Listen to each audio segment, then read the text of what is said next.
کیا جائے گا؟ ظاہر ہے کوئی سینسر بورڈ تو آپ بٹھا نہیں سکتے. پاکستان میں فلم ریلیز ہونے کے لیے تو سینسر بورڈ ہے, لیکن کوئی ایسا بھی نہیں ہو سکتا کہ سینسر بورڈ ہو اور جو کلام ہے وہاں سے سینسر ہو اور اس کے بعد اویلیبل ہو کہ جی آپ اس پہ نعت خانی کر. ایک بات میں آپ کو بتاؤں, اس کا کیا حل ہے کہ کلام مجید پڑھنے کے لیے جو شروع میں ہمارے سابقون الاولون جو ہمارے فقی لوگ تھے, فقہاء ہیں, انہوں نے فن قرات میں بھی 7 قرات کو, اس سے زیادہ نہیں. لہجے ہیں حجازی, یمنی, مصری, یہ ان لہجوں سے باہر آپ نہیں تلاوت کرتے, مقرر کر دی ہوئی ہے کہ اگر ان میں سے باہر جائیں گے تو یہ نہ ہو کہ غنا آ جائے کلام مجید میں. اور کلام مجید اور حضور پاک صلی اللہ علیہ وسلم یہ 2 ہستیاں ہیں ایسی کہ جنہیں غنا کی ضرورت نہیں, جنہیں کسی میک اپ کی ضرورت نہیں, جنہیں کسی پینٹنگ کی ضرورت, مصوری کی ضرورت نہیں. یہ وہ لطیف ہستیاں ہیں کہ فنون لطیفہ ان کی ابرو کے ایک جنبش سے پیدا ہوتی.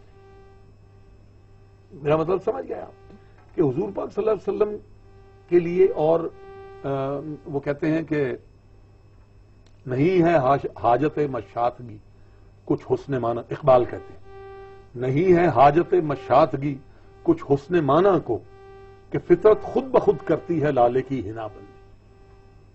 فطرت نے خود انتظام کیا ہوا ہے. جب آپ فطرت کے ساتھ لگا کھاتی ہوئی چیز کا انتخاب کریں گے تو فطرت آپ کو خود بخود ڈھال لے گی. اس کے لیے ضرورت نہیں ہے آپ کو کسی بھی میک اپ مین کی, کسی اور کسی زیبائش کی.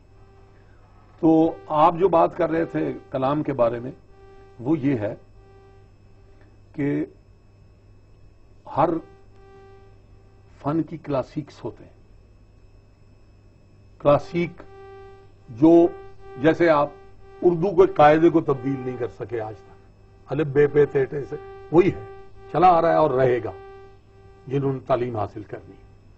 اسی طرح سے کلاسیکس ہر جو ہیں فن کے وہ چینج نہیں ہوتے, بدل سکتے ہی نہیں.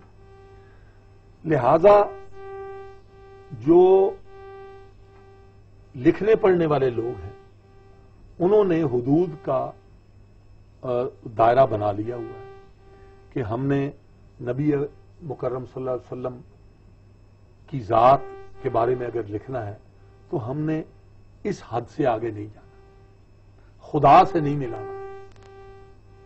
کیوں کہ حضور پاک صلی اللہ علیہ وسلم اس کی پہلی مخلوق ہے.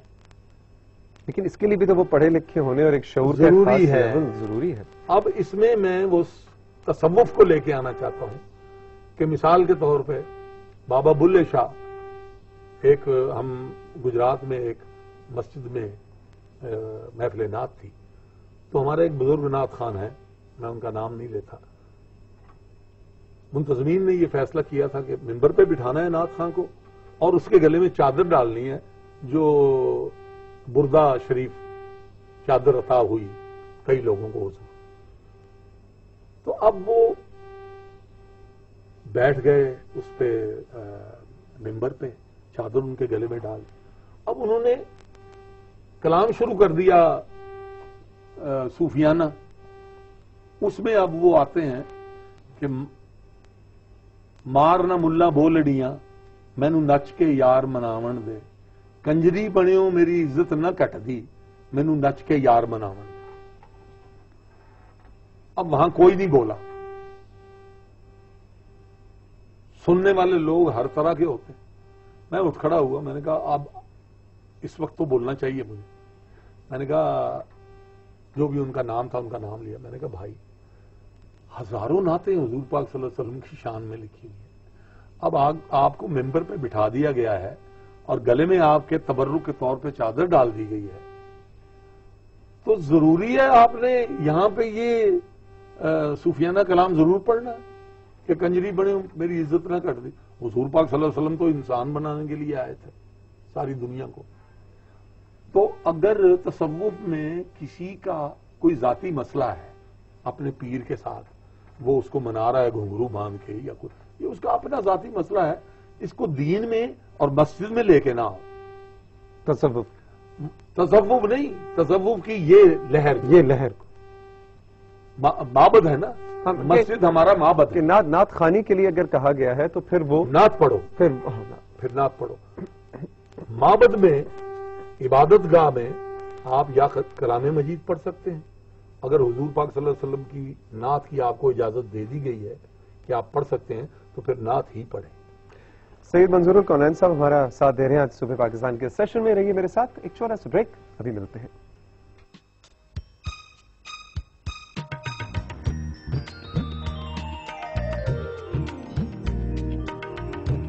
بیک. آج صبح پاکستان میں سید منظور الکونین صاحب ہمارا ساتھ دے رہے ہیں. آج ہم نے پاکستان میں جو نعت خوانی کا فن ہے وہ کس طرح سے رنگ اور رخ اور طرز اپنی بدلتا چلا آ رہا ہے اوور دا ایئرز، اور اب پچھلے کچھ سالوں میں بہت ہی انداز بدل گیا ہے. بہت زیادہ اس میں گلیمر آ گیا ہے، اور بقول آپ کے کہ وہ شو بزنس کا حصہ یہ فن بنتا جا رہا ہے. توثیق حیدر، آپ دیکھیں کہ جب یہ پہلے شروع ہوا ہے تو اس میں ذرا بڑا دھیما سا اس نے رخ اختیار کیا. آج جو میں دیکھتا ہوں تو ہندوستان کے وہ بھڑکیلے گانے جو بچوں کے ساتھ بیٹھ کر نہیں انسان دیکھ سکتا، ان کی طرزوں پہ اگر نعت پڑھی جائے تو میرے جیسا بندہ تو پھر وہ جہاں بھی ہوگا وہ معترض ہوگا اور کھڑا ہو جائے گا اس کے خلاف. میں نے یہ ایک واحد شخص ہوں جس نے کبھی ڈر کے کسی سے ہار نہیں مانی. اس معاملے میں موسیقی سے واقف ہوں، میں جانتا ہوں، لیکن یہاں مجھے حضور پاک صلی اللہ علیہ وسلم کا ایک جملہ یاد آتا ہے. آپ فرماتے ہیں، اور کلام مجید نے بھی یہ کہا، آپ فرماتے ہیں کہ ہر چیز کا اچھا اچھا ہے اور برا برا. یہ اتنی کینوس پہ اسے پھیلائیں تو اتنی وسیع بات ہے. ہر چیز کا، ہر فعل کا، ہر فن کا، ہر علم کا اچھا اچھا ہے اور برا برا ہے. برے کے پاس مت جاؤ. ٹھیک، جہاں سے ہم نے بات شروع کی تھی وہ تھوڑی سی اس حوالے سے تھی کہ نوجوانوں کو کس طرح سے نعت خوانی کا فن اختیار کرنے، یہ ثواب حاصل کرنے، چاہے وہ خود نعت خوانی کر کے ہو یا سن کے ہو، اس کی طرف لے کے آیا جائے. اور یہ ایک بنیادی طور پہ جو دلیل دی جاتی ہے اس چینج کے حوالے سے وہ یہی ہے کہ اچھا لباس پہن کے، ڈیزائنر کے کپڑے پہن کے اگر نعت خوان جو ہے وہ مختلف 4 کیمرہ پروڈکشن کر رہا ہو، جہاں پہ ایک کلوز اپ اس کے ہاتھ کا جا رہا ہو، جہاں پہ اس نے خوبصورت جیل لگا کے بال بھی بنائے ہوں جو خوبصورت لگ رہے ہوں، وہ مطلب پریزنٹیبل ہو جس طرح سے ایک، تو اس میں کیا حرج ہے؟ اس میں کوئی حرج نہیں.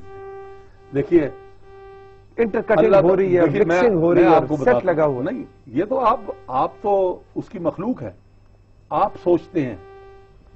میں جو سوچتا ہوں وہ بیان کر رہا ہوں کہ جی یہ ہونا چاہیے، ہونا چاہیے. رب جیسا حسین کوئی ہے؟ اللہ ہو، جمیل ہو، ویحب الجمال ہو. اللہ خود بڑا حسین ہے اور حسن کو پسند کرتا ہے. یہ تو کوئی اس پہ دوسری بات ہو ہی نہیں سکتی.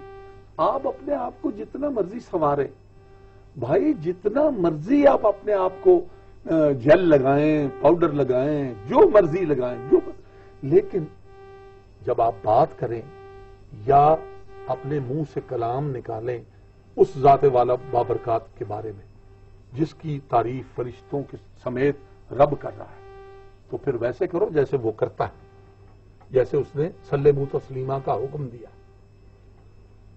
طبلہ، دف، میوزک، آرکیسٹرا بجانے کی کوئی ضرورت نہیں. میں نے انٹرویو میں کہا تھا، میں نے کہا یار تم انسان کے بنائے ہوئے سازوں کی تو بڑی واہ واہ کرتے ہو، تو مولا نے یہ جو ریڑھ نیچرل فٹ کیا ہوا ہے تمہارے گلے پہ، یہ دیکھیں توثیق حیدر کہ یہ ایک ریڑھ جو اللہ تعالیٰ نے بنایا ہے، اس میں سے دنیا کی ہر آواز، ہر ساز کی آواز یہاں سے نکلتی ہے.